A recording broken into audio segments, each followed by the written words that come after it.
Hi മക്കളെ, അപ്പം SSLC result വന്നതിന് ശേഷം കുട്ടികളുടെ ഏറ്റവും വലിയ ടെൻഷൻ +1 ഏതെടുക്കാം. ആ +1 ഏതെടുക്കാം എന്നുള്ളതിന് 3 ഓപ്ഷൻസ് ആണല്ലേ, സയൻസ്, കൊമേഴ്സ്, ഹ്യൂമാനിറ്റീസ്. ഇനി സയൻസ് തന്നെ എന്തുണ്ട്, കുറേ ഓപ്ഷൻസ് ഉണ്ട്. സാറേ ബയോ സയൻസ് എടുക്കണോ, കമ്പ്യൂട്ടർ സയൻസ് എടുക്കണോ, അതോ ബയോ മാത്സ് എടുക്കണോ എന്നൊക്കെ ഒരുപാട് കുട്ടികൾ എന്നോട് ഇങ്ങനെ ചോദിക്കുന്നുണ്ട്. അതിൻ്റെ ആൻസർ ആണെന്ന് ഈ വീഡിയോയിൽ നമ്മൾ കവർ ചെയ്യുന്നത് +1 സയൻസിലെ മുഴുവൻ കോമ്പിനേഷൻസും അതെടുത്താലുള്ള ഗുണവും മെച്ചമൊക്കെ. നിങ്ങൾ പ്രത്യേകം ശ്രദ്ധിക്കണം. ഏതൊക്കെ കോമ്പിനേഷൻ ആണെന്ന് അറിഞ്ഞാൽ മാത്രം പോരാ, അതെടുത്താലുള്ള ഗുണവും മെച്ചവും കൂടെ നിങ്ങൾക്ക് ഈ വീഡിയോയിൽ ഞാൻ കൃത്യമായി പറഞ്ഞുതരും. ഓക്കെ, റെഡി ആണല്ലോടാ? അപ്പോൾ നമുക്ക് എന്ത് ചെയ്യാം, നമുക്ക് തുടങ്ങാം. ഒന്നാമത്തെ കാര്യം നിങ്ങൾക്ക് +1 സയൻസ് എടുത്താൽ, കൊമേഴ്സ്, ഹ്യൂമാനിറ്റീസിൽ എടുത്താലൊക്കെ 6 സബ്ജക്ട്സ് ആണ് പഠിക്കാനുള്ളത്. ഓക്കെ, 6 സബ്ജക്ട്സിൽ +1 സയൻസിൻ്റെ കേസിൽ ഒരു സബ്ജക്റ്റ് ഉറപ്പായിട്ടും ഇംഗ്ലീഷ് ആയിരിക്കും. രണ്ടാമത്തെ സബ്ജക്റ്റോ അത് ലാംഗ്വേജ് ആയിരിക്കും, ഏതെങ്കിലും ലാംഗ്വേജ്. ഈ ലാംഗ്വേജിൽ നിങ്ങൾക്ക് എന്തുണ്ട്, മലയാളം എടുക്കാം, അറബിക് എടുക്കാം, സംസ്കൃതം എടുക്കാം, ഹിന്ദി എടുക്കാം, ഉറുദു ഒക്കെ എടുക്കാം. ആൻഡ് ഇതിലൊരു ക്ലോസും കൂടെ ഉണ്ട്. ഈ ലാംഗ്വേജ് ഒക്കെ എന്തായിരിക്കണം നമ്മൾ അഡ്മിഷൻ എടുക്കാൻ പോകുന്ന സ്കൂൾ ഉണ്ടായിരിക്കണം. ഇതിൽ 2-3 ലാംഗ്വേജസ് ഒക്കെ ഒരുവിധം എല്ലാ സ്കൂളുകളിലും ഉണ്ടാവാറുണ്ട്. ഓക്കെ, ഇതാണ് രണ്ടാമത്തെ സബ്ജക്റ്റ്. ടോട്ടൽ 6ൽ 2 കഴിഞ്ഞു. ഇനി 2 സബ്ജക്ട്സും കൂടി എന്താണ്, ഷുവർ ആണ്. അതൊന്നെന്ന് പറയുന്നത് ഫിസിക്സ് ആണ്. സയൻസ് എടുക്കണമെങ്കിൽ നിങ്ങൾ ഫിസിക്സ് പഠിച്ചിരിക്കണം. 2 എന്ന് പറയുന്നത് കെമിസ്ട്രിയാണ്. സാറേ മാത്സ് എടുക്കാതെ സയൻസ് പഠിക്കാൻ വേണ്ടി, യെസ്. ഇതെന്താണ്, ഇങ്ങനെയാണ് 4 സബ്ജക്ട്സുകൾ. ഓക്കെ, ലാംഗ്വേജിൻ്റെ അവിടെ ഒരു ചോയ്സ് ഉണ്ട്, നിങ്ങൾ മനസ്സിലാക്കണം. അത് അത്ര റിലവൻ്റ് അല്ലല്ലേ. നമ്മളെ ചോയ്സ് എന്താ? ഇനി നിങ്ങൾ പ്രതീക്ഷിച്ച 2 ആൾക്കാരെ ഇവിടെ നിങ്ങൾക്ക് കാണാൻ പറ്റില്ല സയൻസിലെ. ആരൊക്കെയാണ്? ഒന്നാമത്തെ ആള് മാത്സ് ആണ്. അതേപോലെ തന്നെ രണ്ടാമത്തെ ആള് മാത്സിനെയും കാണുന്നില്ല, അതേപോലെ തന്നെ ബയോളജിനെയും കാണുന്നില്ല. ഓക്കെ, ഇത് രണ്ടും നമുക്ക് ഓപ്ഷണൽ ആയിട്ടുള്ള കോമ്പിനേഷൻസ് ഉണ്ട്. അതായത് +1 സയൻസിൽ നിങ്ങൾക്ക് നിങ്ങൾക്ക് ഇംഗ്ലീഷ്, ലാംഗ്വേജ്, ഫിസിക്സ്, കെമിസ്ട്രി കഴിഞ്ഞിട്ട് മാത്സ് ഉള്ളതും മാത്സ് ഇല്ലാത്തതും, ബയോളജി ഉള്ളതും ബയോളജി ഇല്ലാത്തതൊക്കെ അടക്കം 9 കോമ്പിനേഷൻസ് നിങ്ങൾ ഇവിടെ കാണാൻ പറ്റും. സോ ആ 9 കോമ്പിനേഷൻസിനെ കുറിച്ചാണ് ഞാൻ ഇവിടെ പറയാൻ പോകുന്നത്. ക്ലിയർ അല്ല? കാര്യം ക്ലിയർ ആണല്ലോ? അപ്പം ഇതിൽ ഏറ്റവും ഇനി എന്താ സാർ ഈ കോമ്പിനേഷൻ്റെ ഇതെന്ന് വെച്ച് കഴിഞ്ഞാൽ, നിങ്ങൾക്ക് ഞാൻ മുമ്പ് വീഡിയോയിലൊക്കെ പറഞ്ഞിട്ടുണ്ട്, +1 സയൻസ് എടുത്ത്, അതായത് 10ാം ക്ലാസ്സിൽ നിങ്ങൾക്ക് ഈ SSLC മാർക്ക് കൊണ്ട് എന്താ സംഭവിക്കുന്നത്, +1 സയൻസ് എടുക്കുക, കൊമേഴ്സ് എടുക്കുക, ഹ്യൂമാനിറ്റീസ് എടുക്കുക. 3 ഓപ്ഷൻസാണ് മെയിൻലി ഉള്ളത്. പിന്നെ വേറെ കുറച്ച് ടെക്നിക്കൽ ഇത് പോളി എന്നൊക്കെ പറഞ്ഞിട്ടുണ്ടാകും. പക്ഷെ അൾട്ടിമേറ്റ്ലി 3 ഓപ്ഷൻസ് ആണുള്ളത്. ശരിയല്ലടാ? ഈ 3 ഓപ്ഷനിൽ ആണല്ലോ നമുക്ക് +1 10ാം ക്ലാസ് കഴിഞ്ഞാലുള്ളത്. പക്ഷെ +2 കഴിഞ്ഞാലോ നമുക്ക് 100 കണക്കിന് ഓപ്ഷൻസ് ഉണ്ട്. BSc physics, MBBS, BDS, engineering, ഇത് സൈക്കോളജി, LLB, വക്കീലാവാൻ, CA, ACC എന്നൊക്കെ പറഞ്ഞ് 100 കണക്കിന് ഓപ്ഷൻസ് ഉണ്ടാവും. ആ 100 കണക്കിന് ഓപ്ഷൻസിലേക്കും നിങ്ങൾക്ക് എന്ത് ചെയ്യാൻ പറ്റും, സയൻസ് എടുത്താൽ പോകാൻ പറ്റും. അതാണ് സയൻസിൻ്റെ ഏറ്റവും വലിയ ഗുണം. നിങ്ങൾ +1 സയൻസ് എടുത്തിട്ട് BA ഇംഗ്ലീഷിൽ നിങ്ങൾക്ക് പോവാം, BA ഹിസ്റ്ററിയും പോവാം, BCOMും പോവാം. പക്ഷെ നിങ്ങൾ കൊമേഴ്സ് എടുത്താൽ BSc ഫിസിക്സോ MBBSോ BTech ഒന്നും പറ്റില്ല. അപ്പം ഇതാണ് സയൻസിൻ്റെ ഏറ്റവും വലിയ പവർ. അപ്പം അങ്ങനെ പറയുമ്പോഴും സയൻസിൽ ഇത് 100% ശരിയുള്ള ഒരൊറ്റ കോമ്പിനേഷനേ ഉള്ളൂ. അതാണ് നിങ്ങൾ ആദ്യം കാണുന്ന കോമ്പിനേഷൻ. ഏത്? ഫിസിക്സ്, കെമിസ്ട്രിയുടെ കൂടെ ബയോളജിയും അതേപോലെ തന്നെ മാത്സും കൂടെ ഉള്ളതിനാണ് പറയുന്നത്, ഇതിലെ ക്ലാസിക് കോമ്പിനേഷൻ. ഇതിന് നമ്മൾ സാധാരണ പറയാ ബയോ സയൻസ് എന്നാണ് സാധാരണ പറയാ. പക്ഷെ CBSE കുട്ടികളൊക്കെ ഇതിന് ബയോ മാത്സ് എന്നും പറയാറുണ്ട്. ബയോ സയൻസ് അല്ലെങ്കിൽ ബയോ മാത്സ് എന്നും കൂടെ പറയാറുണ്ട്. പ്രത്യേകം നിങ്ങൾ ശ്രദ്ധിക്കുക, ഇത് രണ്ടും ഒന്നാണ്. ഇനി ആരെങ്കിലും എന്നോട് ഇൻസ്റ്റയിൽ ഒരു കുട്ടി സാറേ ബയോ സയൻസ് എടുക്കണോ ബയോ മാത്സ് എടുക്കണോ എന്ന് ഞാൻ ഭയങ്കര കൺഫ്യൂഷനിലുള്ളത്. കുറച്ച് ആൾക്കാരാണ് ബയോ സയൻസ് എടുത്തെന്ന് പറഞ്ഞിട്ടുണ്ട്, വേറെ ആരൊക്കെ ബയോ മാത്സ് എടുക്കണമെന്ന് പറഞ്ഞു. കുട്ടിക്ക് ഡിഫറൻസ് അറിയില്ല. ടെക്നിക്കൽ സെയിം ആണ്. അതായത് ഇംഗ്ലീഷ്, ലാംഗ്വേജ്, ഫിസിക്സ്, കെമിസ്ട്രി കൂടാതെ നിങ്ങൾ പഠിക്കുക ബയോളജിയും മാത്സും കൂടെ പഠിക്കും. ഇത് പഠിച്ചു കഴിഞ്ഞാൽ നിങ്ങളുടെ ഗുണം എന്ന് വെച്ചാൽ, ഇവിടെ ഞാൻ പറഞ്ഞ 100 കണക്കിന് കോഴ്സസ് ഇല്ലേ, ആ 100 കണക്കിന് കോഴ്സസിലേക്കും നിങ്ങൾക്ക് പോവാൻ പറ്റും. ക്ലിയർ അല്ല? അപ്പം the classical course is bio science എന്ന് മാത്രമല്ല, കേരളത്തിൽ ഏകദേശം 2 ലക്ഷത്തിൻ്റെ അറൗണ്ട് ആണ് സയൻസിൻ്റെ സീറ്റ്. അതിലൊരു 1.25 ലക്ഷം സീറ്റും ഈ ബയോ സയൻസിനായിരിക്കും. അതിപ്പോൾ ഒരു സ്കൂള് ഒരൊറ്റ ബാച്ചാണ് +1 ഉള്ളതെങ്കിൽ അത് 99% ബയോ സയൻസ് ആയിരിക്കും, അല്ലെങ്കിൽ ബയോ മാത്സ് ആയിരിക്കും. ഓക്കെ, അപ്പം ഇതാണ് ഫസ്റ്റ് കോമ്പിനേഷൻ. ഇതെടുത്താൽ നിങ്ങൾക്ക് എങ്ങോട്ടേക്കും പോകാന്നുള്ളതാണ്. ഇവിടെ നമ്മൾ ബയോളജിയും മാത്സും പഠിക്കേണ്ടതുണ്ട്. ഓക്കെ, റെഡി ആണല്ലോ? ഇനി ഇതിൻ്റെ രണ്ടാമത്തെ മോസ്റ്റ് കോമൺ സാധനമാണ് ഈ 5ാമത്തെ ഓപ്ഷൻ. ഇതെന്താ 5ാമതെന്ന് എനിക്കറിയില്ല. അവിടെ എന്താ സംഭവിച്ചതെന്ന് വെച്ചാൽ, നമ്മളിത് ഫിസിക്സും കെമിസ്ട്രിയും മാത്സും ഉണ്ട്, പക്ഷെ ബയോളജിക്ക് പകരം കമ്പ്യൂട്ടർ സയൻസ് വരും. വ്യത്യാസം എന്താ?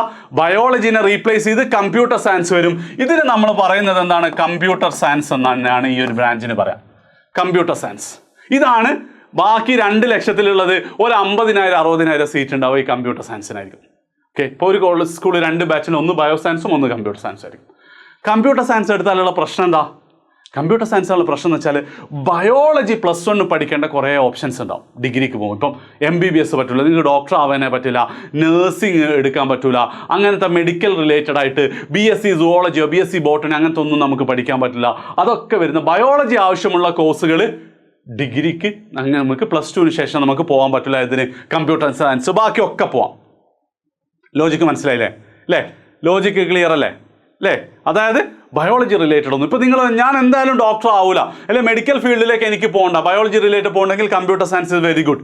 അല്ല സാർ അപ്പോഴും ബയോ സയൻസ് തന്നെയല്ലേ നല്ലതെന്ന് ചോദിച്ചു കഴിഞ്ഞാൽ സംഭവം ബയോ സയൻസ് ആണ് നല്ലത്. പക്ഷേ അവിടെയുള്ള ഒരു ഗുണം എന്ന് പറയുന്നത് നിങ്ങൾ അവിടെ ബയോളജിയും മാത്സ് എന്നുള്ള അത്യാവശ്യം 2 കോൺട്രാഡിക്റ്റിംഗ് ആയിട്ടുള്ള 2 സബ്ജക്റ്റുകൾ വളരെ ഡീപ്പായിട്ട് പഠിക്കുന്നുണ്ട്. മാത്സ് എന്ന് പറയുന്നത് നന്നായി കൺസെപ്റ്റ് നിങ്ങൾക്കറിയാം, മാത്സ് പഠിക്കേണ്ടത് നല്ല ഡെപ്തിൽ മാത്സ് പഠിക്കുന്നുണ്ട്. ബയോളജിയോ 10-40 ചാപ്റ്റർ +1ഉം +2ഉം കൂടെ നിങ്ങൾ ബൈ ഹാർട്ട് ചെയ്യേണ്ടതുണ്ട്, 30 ചാപ്റ്റർ. ഓക്കെ, അപ്പോൾ ഒന്ന് അണ്ടർസ്റ്റാൻഡ് ചെയ്ത് പഠിക്കണം, ഒന്ന് ബൈ ഹാർട്ട് ചെയ്ത് പഠിക്കണം എന്ന് പറയുന്നത് കുറച്ച് ബുദ്ധിമുട്ട്. ഇപ്പം എൻ്റെ ഒരു എക്സാമ്പിൾ ഞാൻ പറഞ്ഞുതരാം. എൻ്റെ ഉമ്മ എന്നോട് +1 എത്തുമ്പോൾ പറഞ്ഞു, എടാ നീ ബയോ സയൻസ് എടുത്തോ, കാരണം എന്താ നിനക്ക് ഒന്നുകിൽ ഡോക്ടർ ആവാം, എഞ്ചിനീയർ. അപ്പം ഞാൻ വിചാരിച്ചു നല്ല സുഖമാണല്ലോ എന്നൊക്കെ. പക്ഷേ ഒരു പോയിന്റ് എത്തുമ്പോൾ ഞാൻ എഞ്ചിനീയറിംഗ് ആണ് എടുക്കാൻ പോകുന്നത് ഞാൻ തീരുമാനിച്ചപ്പം പിന്നെ ബയോളജി എനിക്ക് ഭയങ്കര ബേർഡൻ ആയിരുന്നു, കാരണം ബൈ ഹാർട്ട് ചെയ്ത് പോകണം. അപ്പം അങ്ങനെ ഒരു പ്രോബ്ലം നിങ്ങൾക്ക് ഉണ്ടെങ്കിൽ കമ്പ്യൂട്ടർ സയൻസ് എടുക്കാം. പക്ഷേ നിങ്ങൾ അപ്പോഴും ഉറപ്പിക്കണം ബയോളജി റിലേറ്റഡ് ആയിട്ടുള്ള മെഡിക്കൽ റിലേറ്റഡ് ആയിട്ടുള്ള ഒരു ഫീൽഡിൽ നിങ്ങൾ പോകില്ല എന്നുള്ളത്. ഓക്കെ ആണല്ലോ? ഇപ്പോൾ കമ്പ്യൂട്ടർ സയൻസും കഴിഞ്ഞു. പിന്നെയുള്ള എല്ലാ കോമ്പിനേഷൻസിലും മോസ്റ്റ് ഓഫ് ദ കോമ്പിനേഷൻസിലും എന്താണ്? ബയോളജീനെ റീപ്ലേസ് ചെയ്യാം. ഇപ്പോൾ ഉദാഹരണത്തിന് 3ാമത്തെ കോമ്പിനേഷൻ നിങ്ങൾ നോക്കുകയാണെങ്കിൽ ബയോളജീനെ നമ്മൾ ഹോം സയൻസുമായിട്ട് റീപ്ലേസ് ചെയ്യുന്നു. ഓക്കെ, പിന്നെ 4ാമത്തേൽ ബയോളജീനെ നമ്മൾ ജിയോളജിയുമായിട്ട് റീപ്ലേസ് ചെയ്യുന്നു. 5ാമത്തേൽ ഇലക്ട്രോണിക്സുമായിട്ട് റീപ്ലേസ് ചെയ്യുന്നു. ഓക്കെ, 6ാമത്തേൽ ബയോളജീനെ സ്റ്റാറ്റിസ്റ്റിക്സുമായിട്ട് റീപ്ലേസ് ചെയ്യുന്നു. ഇവിടെ ഒക്കെ എന്താണ്? സെയിം പ്രശ്നമേ ഉള്ളൂ. ബയോളജി എടുക്കാത്ത പോർഷൻസിലേക്ക് നിങ്ങൾക്ക് പോകണ്ട, ബയോളജി എടുത്ത പോയിന്റിലേക്ക് നിങ്ങൾക്ക് പോകേണ്ട ആവശ്യമില്ല എന്നുള്ള. പക്ഷേ ഇവിടെ നിങ്ങൾ മറ്റൊരു കാര്യം കൂടെ നോക്കണം. വളരെ അപൂർവമായിട്ടുള്ള സ്കൂളുകളിലെ ഈ കോമ്പിനേഷൻ, ചില കോമ്പിനേഷൻ കേരളത്തിൽ തന്നെ വിരലിൽ എണ്ണാവുന്ന സ്കൂളുകളിലും. എനിക്ക് തോന്നുന്നത് ഇതിലെ ചില കോമ്പിനേഷൻ കോഴിക്കോട് ജില്ലയിലേ ഇല്ല. ഓക്കെ, അപ്പം അങ്ങനെയുള്ള കേസസിൽ നിങ്ങൾ എന്താ ചെയ്യേണ്ടത്? ഇപ്പം തന്നെ ഇതിനെക്കുറിച്ച് വല്ലാതെ ആലോചിക്കേണ്ടത്. ഇപ്പോൾ നിങ്ങളുടെ വീടിപ്പം എൻ്റെ നാട് വടകരയാണ്. ഇപ്പോൾ വടകര ആകുമ്പോൾ നിങ്ങൾക്ക് പോകാൻ പറ്റുന്ന ഒരു 10-15 സ്കൂൾ ഉണ്ടാവും. ആ സ്കൂൾ ഇതുണ്ടെങ്കിലേ ഇതിനെക്കുറിച്ച് നിങ്ങൾ ആലോചിക്കണം. മിക്കവാറും ഇല്ല, വടകര ഇങ്ങനെ സ്കൂൾ ഇല്ല എന്നാണ് ഞാൻ മനസ്സിലാക്കുന്നത്. അപ്പോൾ അതെങ്ങനെയാണ് സാറേ മനസ്സിലാവുക? അത് നിങ്ങളെ +1 അലോട്ട്മെൻറ്റിൻ്റെ പ്രോസ്പെക്ടസ് വരുമ്പം ഓരോ സ്കൂളുമുള്ള സബ്ജക്റ്റ് കോഡുകൾ നിങ്ങൾക്ക് മനസ്സിലാവും. ആ കോഡിൽ നിന്നും നിങ്ങൾക്ക് എന്ത് ചെയ്യാം? ഇത് എടുക്കാവുന്നതാണ്. ക്ലിയർ അല്ലേ? അപ്പം ആ സമയത്ത് ഇങ്ങനെ ഒരു ഓപ്ഷനെ കുറിച്ചേ ചിന്തിക്കണ്ടു. ഈ ഓപ്ഷനിൽ എന്താ സംഭവിക്കുന്നത്? ബയോളജിക്ക് പകരം കമ്പ്യൂട്ടർ സയൻസിനും പകരം ചില സ്ഥലത്ത് ഹോം സയൻസ് ആണ്, ചിലത്തിൽ സ്റ്റാറ്റിസ്റ്റിക്സ് ആണ്, ചിലതിൽ ഇലക്ട്രോണിക്സ് ആണ്. ഓക്കെ, ക്ലിയർ ആണല്ലോ? അപ്പം ഇവിടെയും നമുക്ക് മിസ്സാവുന്നത് ബയോളജി പോയിട്ടുള്ള, അതായത് സ്റ്റാറ്റിസ്റ്റിക്സ് പഠിക്കാത്തതുകൊണ്ട് ഹോം സയൻസോ പഠിക്കാത്തതുകൊണ്ട് നിങ്ങൾക്ക് ഡിഗ്രിക്ക് ഒന്നും സംഭവിക്കാൻ പോകുന്നില്ല. ക്ലിയർ അല്ലേ? ഇനി അടുത്ത നമുക്ക് മാത്സിന് പകരം ബയോളജി ഉള്ള 2 കോമ്പിനേഷൻസ് ഉണ്ട്. അതേതൊക്കെയാ? ഒന്ന് ബയോളജി + ഹോം സയൻസ് എന്നുള്ള ഈ 2ാമത്തെ കോമ്പിനേഷൻസും, മറ്റൊന്ന് ബയോളജി + സൈക്കോളജി എന്നുള്ള. ഇതിന് സൈക്കോളജി സയൻസ് എന്നൊക്കെ പറയാറുണ്ട് കേട്ടോ. സൈക്കോളജി സയൻസ്, ഇതിന് ഹോം സയൻസ് എന്നൊക്കെ പറയാറുണ്ട്. ഇത് രണ്ടിൻ്റെയും ഗുണം എന്ന് വെച്ചാൽ നിങ്ങൾക്ക് ഇത് രണ്ടും എടുത്താൽ ബയോളജിയും മെഡിക്കൽ റിലേറ്റഡ് ആയിട്ടുള്ള എല്ലാ ഫീൽഡിലും പോകാം. കാരണം അവിടെ ഫിസിക്സ് കെമിസ്ട്രിയും ബയോളജിയെ പഠിക്കേണ്ട ആവശ്യമുള്ളൂ. അതേ സ്ഥാനത്ത് നമുക്ക് എവിടെ പോകാൻ പറ്റൂല മക്കളെ? എഞ്ചിനീയറിംഗ്, മാത്സ് ആവശ്യമുള്ള ഒന്നിലും പറ്റൂല. അപ്പോൾ ഇവിടെ കുട്ടികൾ എന്താ ചെയ്യുന്നത് വെച്ചാൽ നീറ്റ് ആസ്പിറൻസിന് ഡോക്ടർ ആവണം, നേഴ്സ് ആവണം എന്നൊക്കെ ആഗ്രഹം ഉണ്ടാവും. പക്ഷെ മാത്സ് ഭയങ്കര ബുദ്ധിമുട്ടുള്ള കുട്ടികളാണ് ഈ കോമ്പിനേഷൻ എടുക്കുന്നത്, ഹോം സയൻസ് അല്ലെങ്കിൽ സൈക്കോളജി സയൻസ് ഉള്ള. പക്ഷെ ഇവിടെ എൻ്റെ ചെറിയൊരു കോഷൻ ഞാൻ പറയാണ്, നിങ്ങൾ നീറ്റ് ആസ്പിരൻ്റ് ആണെങ്കിൽ നിങ്ങൾക്ക് മാത്സ് ബുദ്ധിമുട്ടായിക്കൊണ്ട് നിങ്ങൾക്ക് നീറ്റ് കിട്ടില്ല, അത്ര എളുപ്പമല്ല. കാരണം എന്താ? നീറ്റിലെ ഫിസിക്സും കെമിസ്ട്രിയും മോസ്റ്റ്ലി മാത്സ് ആണ്. എന്ന് മാത്രമല്ല നിങ്ങൾ +1ലും +2ലും പഠിക്കുന്ന ഇൻ്റഗ്രേഷനും ഡിഫറൻസിയേഷനൊക്കെ എവിടെ വരുന്നുണ്ട്? നിങ്ങൾക്ക് നീറ്റിന് ആവശ്യമുണ്ട്. അപ്പം നീറ്റ് ആസ്പിറൻറ്റ് നേഴ്സസ് ആണെങ്കിൽ ഓക്കെ, നിങ്ങൾക്ക് +2 മാർക്ക് വെച്ചിട്ടാണ്. നീറ്റ് ആസ്പിറൻസ് ആണ് ഞാൻ പറയാം നിങ്ങൾ ബയോ സയൻസ് തന്നെ എടുക്കണം എന്നുള്ളതാണ്, ബയോ മാത്സ് തന്നെ എടുക്കണം എന്നുള്ളതാണ്. പ്രത്യേക ശ്രദ്ധിക്കുക. ആരോടെങ്കിലൊക്കെ ഇതും കൂടെ നോക്കാം. പിന്നെ ഇത് കൂടാതെ നമ്മളിപ്പോൾ ഡിസ്കസ് ചെയ്യാത്ത ഒരൊറ്റ ഒന്നുണ്ട്, ബയോളജിയും മാത്സും ഇല്ലാത്തൊരു സാധനമുണ്ട്, കമ്പ്യൂട്ടർ സയൻസ് + ജിയോളജി. അവിടെയും നിങ്ങളുടെ പ്രശ്നം എന്ന് വെച്ചാൽ എനിക്ക് ഒരുപാട് സാധനം ഇവിടെ മിസ്സാവും. നിങ്ങൾക്ക് എഞ്ചിനീയറിങ്ങിനും പോകാനാവില്ല, മെഡിക്കൽ റിലേറ്റഡ് ഫീൽഡിലും പോകാനാവില്ല.